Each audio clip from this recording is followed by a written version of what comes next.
Open any official British Army ledger from North Africa in early 1941, and you won't find a single neat line item that predicts the chaos that would soon be unleashed by a handful of young soldiers who believed that conventional war was too slow, too wasteful, and too predictable.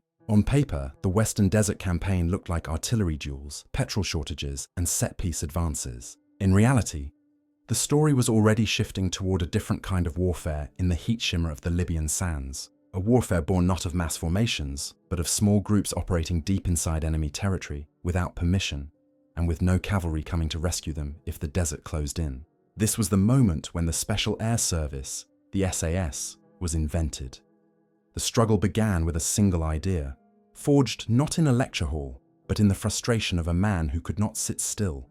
Lieutenant David Stirling, tall, restless, difficult, and aggressive in argument, he limped into GHQ Cairo with a proposal that most generals initially read as reckless. Stirling argued that 5 to 10 commandos, operating as small sabotage teams, could destroy more Axis aircraft on the ground than the entire RAF could destroy in the air while burning fuel and risking pilots. His equation was brutal but precise.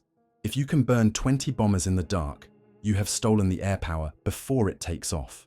Stirling wrote later, in a private draft only partially archived, that we must fight the enemy not on even terms, but in manners to which he has no answer. That is the context to Operation Squatter, the first go order for Stirling's new Special Air Service in November 1941, a parachute drop, targeting Axis airfields around Gazala in Libya.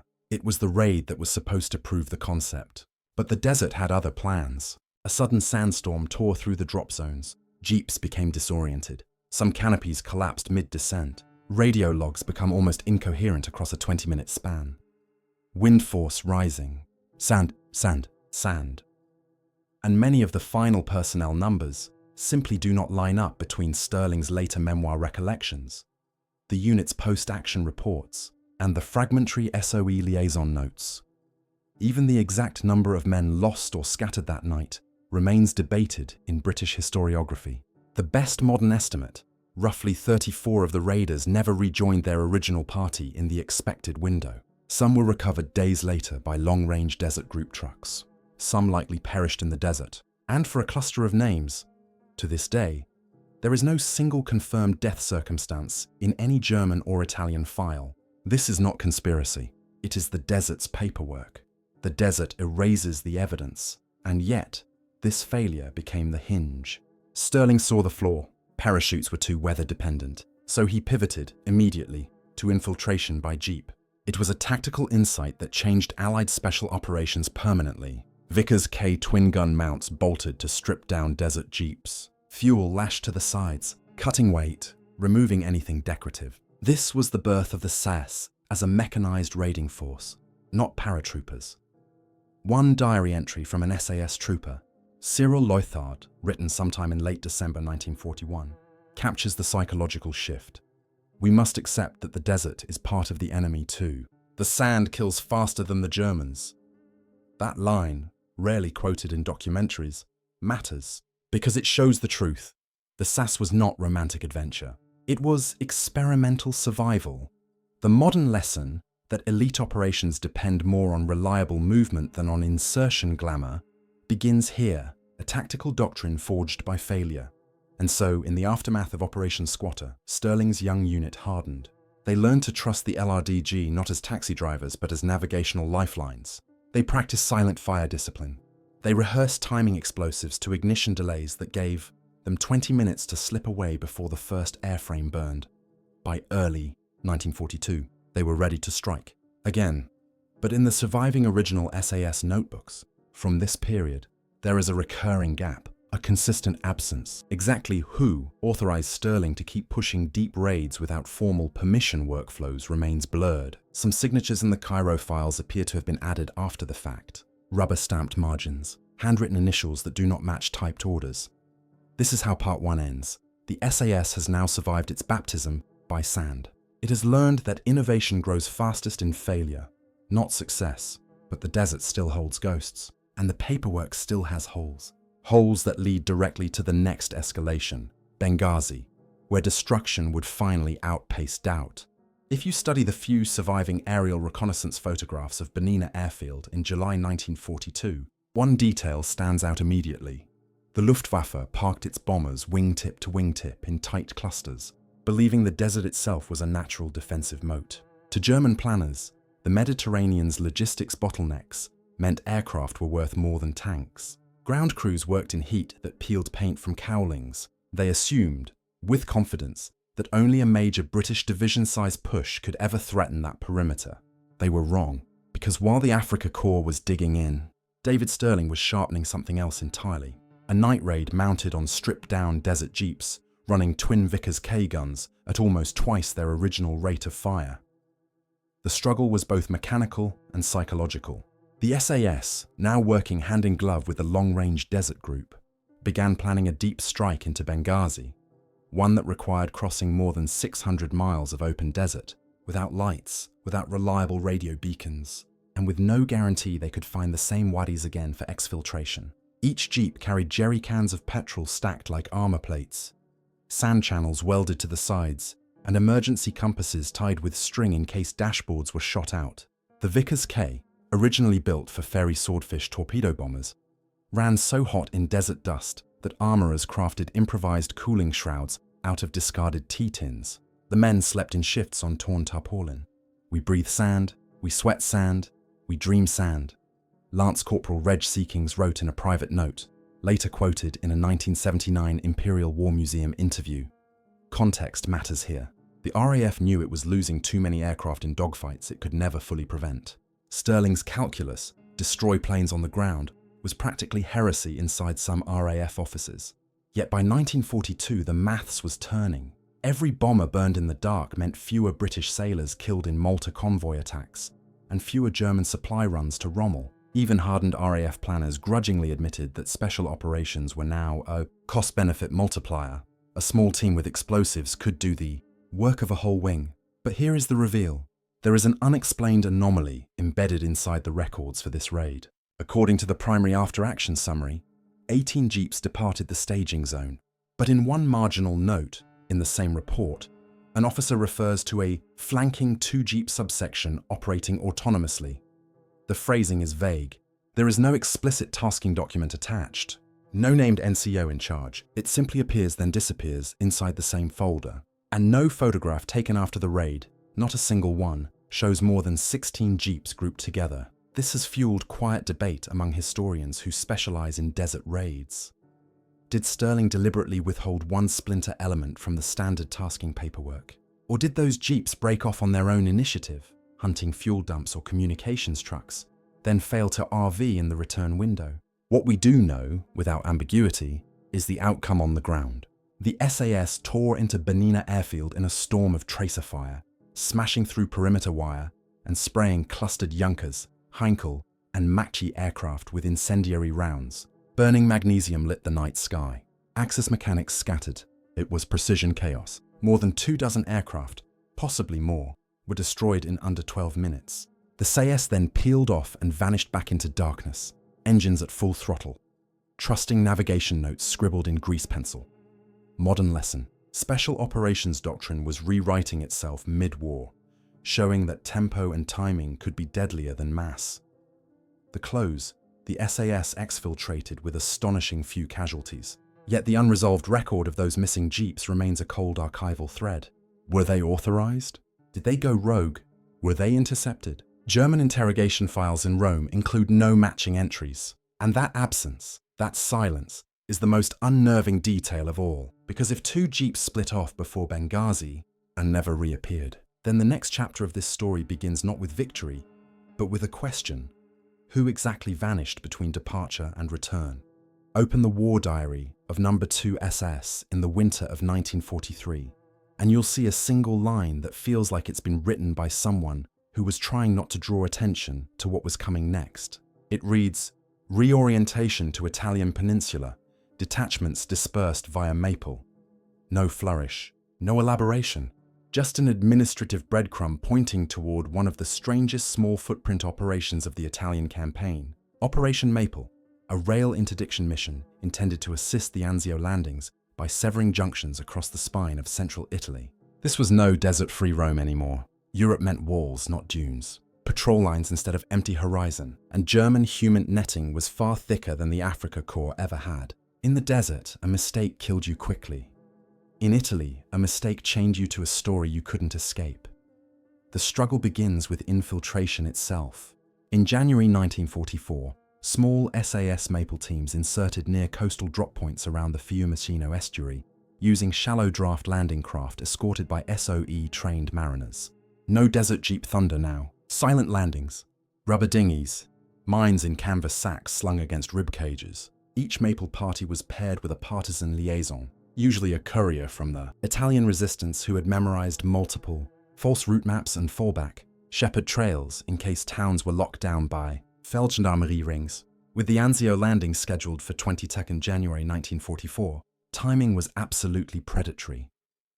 The rails had to be disrupted before the Germans could shove reserves from the Adriatic coast to the western side of the peninsula. Context. By this point in the war, German 10, Army and 14.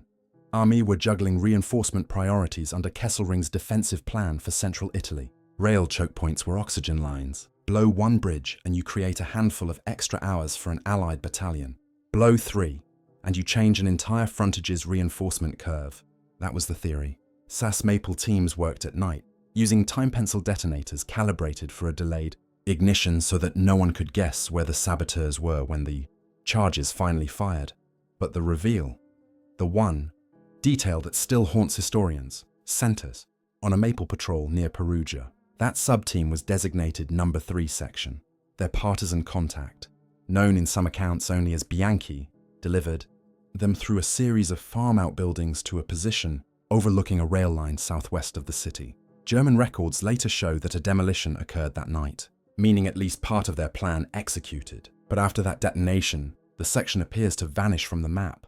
There is no confirmed German capture report, no Waffenassas bulletin, not even a routine Feldgendarmerie arrest log citing suspicious movement. And yet, the men never returned to Allied lines. This is not a rumor invented decades later. There is a primary source missing person note filed by Major Roy Farron, who was responsible for operational liaison with certain Maple detachments. He wrote simply, Thorfi 3. Section overdue, no chatter, local circuits quiet. It is one of the starkest lines in the entire Maple archive, especially because Farron was not a man given to emotional phrasing in paperwork. He was clinical, and in this case, he left the absence unadorned. Modern reflection. Special operations are often celebrated for the explosions and not the vanishings. But for professionals, the vanishing is the part that rewires doctrine. Because somewhere between Perugia's hillside farms and the timber trestles of that rail spur, Number 3 Section became unsourced information, neither alive nor dead in the conventional bureaucratic sense. War hates ambiguity. Paperwork hates more. Some historians have proposed that the patrol exfiltrated south and was later wiped out near Lake Trasimeno during a random German sweep.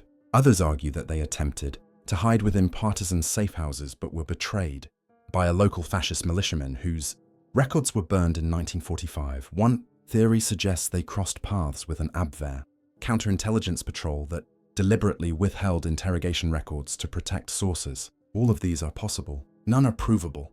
And that's precisely why this fragment of the Maple story remains a cold pocket of WWII history. Close. When Anzio went in, 22nd of January 1944, rails cracked. German timetables slipped, and Kesselring was forced to reshuffle reserves he desperately needed to control the beachhead. But there is still a ghost line inside the Maple chapter. The men who lit the rail line near Perugia and simply never returned. Their absence is not a myth. It is a gap in the archive. And that gap leads us into the next escalation. Brittany, where a different kind of darkness waited, and where the orders that triggered the next raid were clearer, but the death accounting was not. If you examine the trial transcripts from the post-war Rennes Military Tribunal in 1946, you will find a strangely consistent contradiction.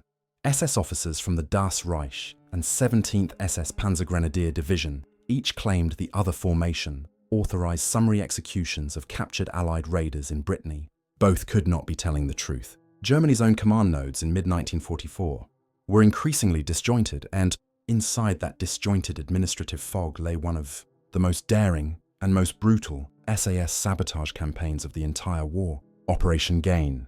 The struggle begins in late July 1944. The Allies had broken out of Normandy. 8 Corps was pushing west. The US 4th Armored Division was racing toward Brest. But roads and bridges, if left intact, could funnel SS reserves toward the front.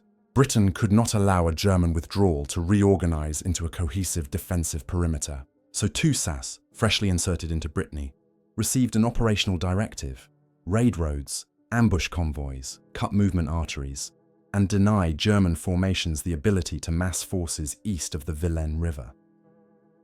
It was the desert logic of Benghazi, but applied to Bocage. Hedgerows and stone farm walls instead of dunes. Insertion came by Halifax bomber, night flights from RAF Tarrant Rushden. Jeeps were dropped in special cradles. Crews unbolted the lashings in haste, then dug vehicles out of hedgerow mud with sapper shovels. The French Maquis, led by local FFI cells, provided route intelligence. This was the first time SAS jeep raids in Europe operated as sustained rolling assaults instead of one-off strikes. In these woods, the enemy was close everywhere, clever, and more likely to have patrols out at night than Rommel ever did in Libya. Context: the German 77th Infantry Division and 265th Infantry Division were trying to stabilize an east-west front across Brittany to buy time for Brest to harden into a Festung. The quick US drive threatened to split that line. SAS Gain's concept was to dislocate this plan by hitting multiple roads, forcing enemy staff officers to waste hours reassigning lorries and drivers, a bureaucratic chokehold. 1-2 SAS team, a 4-vehicle detachment, moved toward Kerguet after intercepting German dispatch rider chatter. The location still appears today in Allied operational maps as a minor farm hub. To the Germans, it was nothing more than a locality name. But to SAS planners, it was an intersection of 3 possible reinforcement routes, a node. And in war, nodes are the soft underbelly of logistics. Here is the reveal. This patrol was ambushed, pinched in a converging sweep. Local French accounts, preserved in 1960s oral histories, describe the thunder of MG-34 bursts at dusk, fired from a tree line so close the sound struck wood fences like hammers. The survivors were taken, at least 9 men. The evidence is not folklore. It is found in the actual SS paperwork inventorying their captured equipment. But then, the paperwork, fractures, some German witness, statements, given under oath after the war, claim the prisoners were executed under the authority of Standartenführer Christian Lindemann. Other sworn statements insist Lindemann wasn't present, and that the order was verbally authorized by a subordinate in the field. When the testimony was analyzed by Allied legal officers in late 1945, none of the testimonies aligned perfectly on who actually issued the words "erschießen," to shoot. Modern reflection. This ambiguity matters because it highlights the institutional breakdown in German field command in summer 1944. No one wanted to admit responsibility for shooting. Uniformed prisoners conducting sabotage in accordance with Special Operations Doctrine now recognized under Combined Operations Protocols. To admit ordering it would have been to hand oneself to the hangman. But the most disturbing detail is this. The field where the men were shot, near Kerguet, is real, mapped, documented. Yet the name of the authorizing officer remains, to this day, without clean attribution. The silence in that gap is not some internet mystery. It is a primary source unresolved fragment inside the actual archival record. Close. Operation. Gain succeeded in slowing German reinforcement tempo. The US breakout rolled west. Roads seized, ports isolated, Brittany fractured. But this chapter leaves a knife edge hanging in air. Men killed, with no signature line confirming who ordered the trigger pull. And that unresolved knot leads us into the final European darkness of the SAS story, the Vosges, where Operation Leuthen would push small teams into valleys where fog was both camouflage and a razor. If you look at the microfilmed pages of captured SS HQ files from the Vosges sector, specifically the mid-September 1944 grid logs from 17, SS Panzer Grenadier, Division Götz von Berlichingen, you will find a line entry that is so mundane, so clerical, that most historians skim past it. It simply notes, KFZ Biob Unbecki Geräusch im Nebel. Vehicle observer reports unknown noise in fog. That is all. And yet that entry sits almost precisely atop the timeline in which multiple SAS teams of Operation Leuten were moving through the same valley systems. This was the darkness, the literal meteorological darkness, into which the SAS entered that autumn. The struggle begins with insertion and tempo. Operation Leuten was a British-French-American special operations braid. SAS teams ran sabotage, JEDBA teams handled radio coordination with FFI cells, and French Maquis safe houses served as night-to-night stepping stones. The aim was to choke German lateral movement east-west across the Vosges and to make coherent reinforcement toward the Belfort Gap as painful as possible. Britain had proved the Jeep concept in Libya and Brittany, but here, the terrain neutered vehicles. Leuten was boots, not engines. Context. In September 1944, the Allied command believed German resistance was in terminal collapse, but the Vosges was a fortress. Narrow valleys, overlapping fields of fire, ridgelines that murdered radio reception, German 17.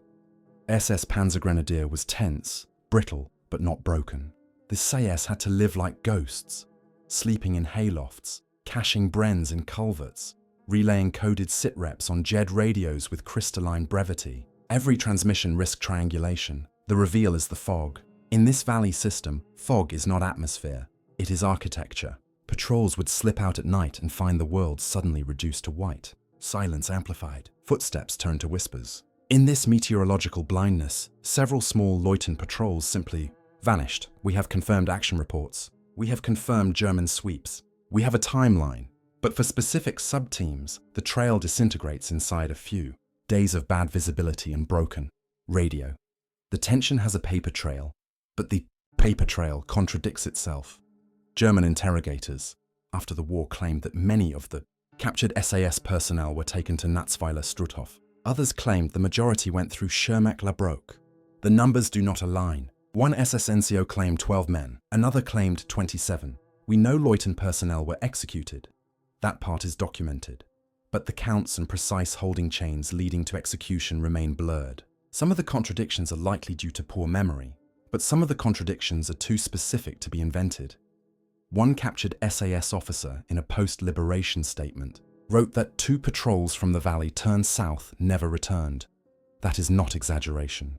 That is a primary document. And that is the ghost line inside the Leuten narrative. Patrols that left, then became fog-wrapped numbers that no institution ever tabulated consistently. Modern reflection. The Vosges teaches a brutal lesson about small team warfare. The desert exposed you in all directions. The Vosges hid you, and the hiding could kill you faster, because the enemy could be right there, and you would not see them until their MP40 bolts snapped forward in the mist. Close. Operation Leuten slowed. German maneuver, but at a staggering cost in lives that in some cases still do not exist as individual. Enumerated names inside a single master ledger. The archive is jagged here, a mosaic of slivers. And it is out of these slivers that the final wartime chapter now arrives. The formal disbandment of the SAS and the quiet resurrection that brings us to the last unsolved gap. If you turn to the official communiqué of 1st October 1945, the date of the SAS disbandment, the most chilling feature is not the language itself, but the geometry of the blank page around it. A handful of sentences, written in the cool vocabulary of a British post-victory bureaucracy, declaring that the small raiding force which destabilized huge arcs of Axis logistics was no longer required in peacetime. The big war was now won. The secret war, the obsessive, brittle, improvised war, had no peacetime charter. In its place, the illusion of closure, a signature, a circular stamp, the institutional fiction that all the files were intact, all the lessons were documented, and every loss was tabulated.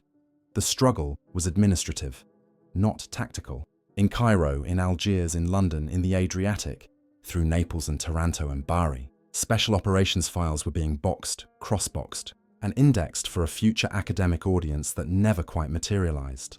TNT pencil charges, Jeep cradle drop tables, improvised K-gun cooling notes written in grease pencil. All of it, the raw texture of the SAS, was being filtered into the categories of the peace bureaucracy. But if you actually walk through those file series today, DeFi, HS, WWII, you discover a Fisher pattern. The most mundane record types are pristine.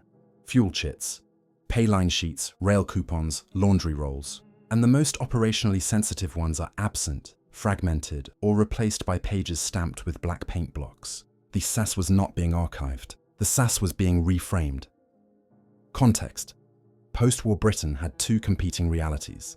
The official story, that the war was done and the empire was transitioning into reconstruction, and the unofficial story, that communist insurgencies, Soviet covert expansion, and colonial crisis storms were rising so fast that small team sabotage skill sets had immediate, near-term use. That tension explains why the SAS was disbanded in October 1945 and then quietly remanifested again, not as a nostalgic throwback, but as a tool customized for the Malayan emergency. Sterling's logic, crippling the enemy not by mass but by tempo, simply migrated out of Europe into jungle. The SAS may have been removed from the official order of battle, but the mind of the SAS was never switched. Off reveal several key wartime raiding rosters, especially from late 1942 to autumn. 1944 do not re-enter the official record until the 1980s and 1990s. That publication delay is not a cheap documentary gimmick. It is a matter of FOIA provenance. For decades, the British state treated these rosters the way cryptographers treat unrecoverable cipher pads. You do not release them until the contextual meaning decays. That delay is why there are still primary ambiguities in desert jeep counts, in Brittany capture routing, in Vosges Valley patrol movement, and in Italian partisan liaison chains. The fragments remain fragments, even today. One senior historian at Kew described this problem in a footnote that is rarely ever quoted. There remain corner cases in the SAS record where the number of men missing cannot be reconciled with the number of men accounted for. That is not poetic. That is mathematical, and it confirms the underlying thesis of this series. The most daring SAS raids behind enemy lines leave a residue of silence, not because someone erased the evidence, but because the evidence was never fully written down in the first place. Modern reflection. In the contemporary era of satellite tasking, biometrics, ISR fusion, precision timestamps, and digital telemetry, modern special operations are often treated like closed-form systems. But W-point special operations were probabilistic.